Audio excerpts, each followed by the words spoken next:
अस्सलाम वालेकुम। आज की इस वीडियो में हम एक और प्रोजेक्ट के प्रोटोटाइप फेज़ के बारे में देखेंगे जिसका नेम है होम मेड फूड शॉप।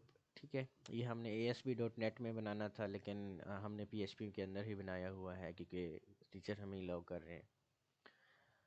तो इसके अंदर हमारे पास जो टास्क दिया हुआ है उसमें वो कहता है कि आपने कस्टमर और मैनेजर को रजिस्टर करवाना है, फिर एडमिन मॉड्यूल भी बनाना है जिसमें आपने एडमिन को लॉगिन करवाना है। बाद में जाके आपने शॉप्स के जो प्रोडक्ट्स हैं वो भी अपलोड करवानी है।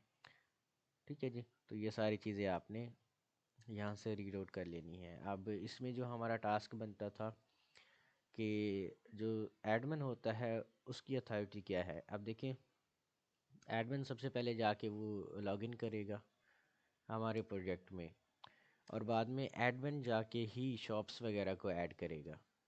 ठीक है, एडमिन शॉप्स को ऐड करेगा और बाद में एडमिन हर एक शॉप के अंदर कोई भी मैनेजर बिठाएगा। ठीक है, यानी एडमिन मालिक है और उसकी शॉप्स हैं और उस शॉप्स के अंदर वो मैनेजर को लगा रहा है। इसमें हमारा मैनेजर का रजिस्ट्रेशन कोई भी मॉड्यूल नहीं बनेगा। मैनेजर रजिस्टर आप कह सकते हैं कि वो एडमिन की तरफ से ही होगा। बाद में फिर एडमिन चाहे तो वो शॉप्स के अंदर जाके प्रोडक्ट्स वगैरह को खुद से भी ऐड कर सकता है, और चाहे तो आप वो मैनेजर को भी एक्सेस दे सकता है कि आपने शॉप्स के अंदर प्रोडक्ट्स वगैरह को ऐड करवाना है।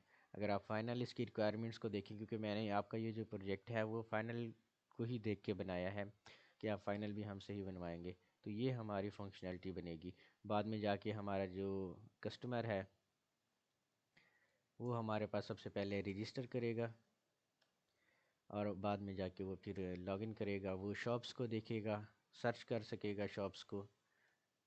ठीक है, और बाद में जाके वो किसी एक शॉप्स के अंदर से प्रोडक्ट्स वगैरह को देखेगा और फिर वो ऑर्डर कर सकेगा प्रोडक्ट्स को। बाद में सो ऑन जो हमारा बाद में बनता होगा फाइनल के अंदर हम वो बनाएंगे।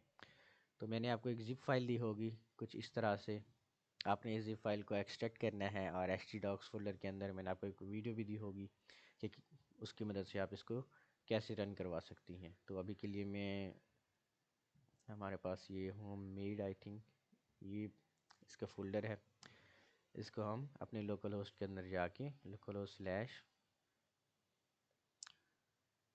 होम मेड ये हमारे पास आ जाएगा। ठीक है, तो यहाँ पे हम एडमिन मॉड्यूल को देख लेते हैं। सबसे पहले एडमिन हमारा यहाँ पे जो यूज़र नेम होगा वो भी एडमिन होगा और हमारा पासवर्ड होगा वो भी एडमिन होगा। एडमिन सबसे पहले जाके वो शॉप्स को क्रिएट करता है। ठीक है, तो यहाँ पे आपने शॉप की पिक्चर वगैरह को डालना है सबसे पहले। तो यहाँ पे मेरे पास कोई भी पिक्चर पड़ी होगी तो मैं इस पिक्चर को लगा देता हूँ, और यहाँ पे आप मैनेजर्स को ऐड करवा लें। सबसे पहले मैनेजर हमारे पास यहाँ पे हम लगा लेते हैं जी, न्यू मैनेजर हमारे पास आ गया। इसका जो ईमेल होगा हमारे पास वो यहाँ पे न्यू मैनेजर @gmail.com। पासवर्ड हम इसका देते हैं 123। हम इसको ऐड करवाते हैं तो ये हमारा मैनेजर ऐड हो जाएगा। हम व्यू पे क्लिक करते हैं तो एडमिन मैनेजर्स को व्यू भी कर सकता है और एडमिन इनको एडिट भी कर सकता है, डिलीट भी कर सकता है। फिर एडमिन का काम है कि वो शॉप्स वगैरह को देख सकता है।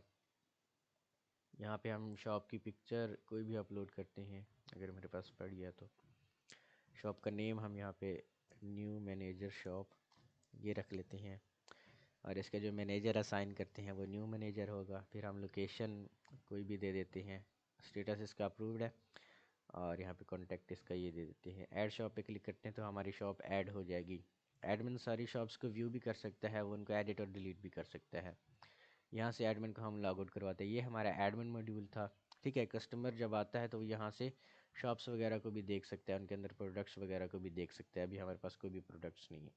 फिर हमने मैनेजर को यहाँ से लॉगिन करवाना है। अभी हमने मैनेजर जो बनाया था न्यू मैनेजर था, और इसके जो पासवर्ड था वो 123 था। लॉगिन करते हैं तो इसकी जो असाइंड शॉप होगी वो यहाँ पे उसकी डिटेल्स इसके पास आ जाएंगी। वो अब शॉप्स के अंदर सबसे पहले प्रोडक्ट्स की कैटेगरीज़ को ऐड करते हैं। जैसे कि हमारे पास हम यहाँ पे प्रोडक्ट्स वगैरह प्रोडक्ट 1 के नेम से ले लेते हैं। ठीक है, ऐड कैटेगरी, फिर प्रोडक्ट 2, प्रोडक्ट 3, प्रोडक्ट 4। फिर यहाँ पे हम प्रोडक्ट्स को एडिट भी कर सकते हैं, डिलीट भी कर सकते हैं। अब इन कैटेगरीज़ के अंदर फिर हमने एटम्स को डालना है। एटम्स का मतलब है कि कौन से आइटम्स या प्रोडक्ट्स आपकी शॉप्स के अंदर हैं। प्रोडक्ट 1, ठीक है। यहाँ पे हम इसका नेम कोई सा भी ले लेते हैं। आपने अकॉर्डिंग टू अपनी शॉप अपना नेम देना है, और यहाँ पे प्रोडक्ट की पिक्चर को भी आपने यहाँ से ऐड करना है। तो मैं ये वाली पिक्चर लगा देता हूँ। ऐड आइटम पे क्लिक करते हैं तो ये देखिए हमारी जो शॉप है उसके अंदर आइटम वगैरह ऐड हो गया। अब आपने कैटेगरीज़ को ऐड करवाना है, 10-15 कैटेगरीज़ को यहाँ पे ऐड करवा दें। और यहाँ पे प्रोडक्ट्स वगैरह को ऐड करवाना है, 10-15 प्रोडक्ट हर कैटेगरी के अंदर यहाँ पे आप ऐड करवा दें। ठीक है, तो ये हमारी प्रोडक्ट्स होंगी। फिर हमारा जो कस्टमर आएगा सबसे पहले वो रजिस्टर करेगा, तो हम इसका नेम है वो कस्टमर लिखते हैं। फ़ोन नंबर हम कोई भी रैंडम सा दे देते हैं। इसका जो ईमेल है वो भी हम customer@gmail.com ले लेते हैं। पासवर्ड इसका 123 ले लेते हैं हम। और एज इसकी हमारी 23 हो जाएगी। रजिस्टर पे क्लिक करते हैं तो ये रजिस्टर हो जाएगा। फिर हम इसको लॉगिन करवाते हैं। इसका जो ईमेल था हमारे पास कस्टमर था, और पासवर्ड हमारे पास 123। तो इसको हम लॉगिन करवाते हैं तो ये देखें यहाँ पे जितनी भी शॉप्स होंगी वो इनको देख सकेगा कस्टमर। वो चाहे तो अपनी प्रोफाइल को भी अपडेट कर सकेगा, और यहाँ पे हर शॉप के अंदर प्रोडक्ट्स वगैरह को भी देख सकेगा। ठीक है, तो यहाँ पे अभी हमने ये न्यू मैनेजर की शॉप्स जो ऐड की थी, यहाँ पे हम व्यू प्रोडक्ट करते हैं तो ये प्रोडक्ट हमने अभी ऐड की थी। यहाँ पे ऑर्डर नाउ पे क्लिक करते हैं तो अभी हमारा जो ऑर्डर है वो नहीं हो पाएगा, क्योंकि इसको हम फाइनल के अंदर ही करवाएंगे। ठीक है, तो इस तरह से आपने इसके अंदर चीज़ें ऐड करवानी है। यानी एडमिन को ऐड करना है, एडमिन मैनेजर्स को ऐड करेगा। फिर मैनेजर को आपने लॉगिन करवाना है, मैनेजर कैटेगरीज को ऐड करवाएगा। कैटेगरीज के अंदर फिर आपने उसी शॉप की प्रोडक्ट्स को ऐड करनी है। फिर आपने कस्टमर को लॉगिन करवाना है। कस्टमर को रजिस्टर और लॉगिन करने के बाद यहाँ से आप व्यू प्रोडक्ट भी कर सकते हैं हर शॉप के अंदर कि कितनी आपकी प्रोडक्ट पड़ी हुई हैं।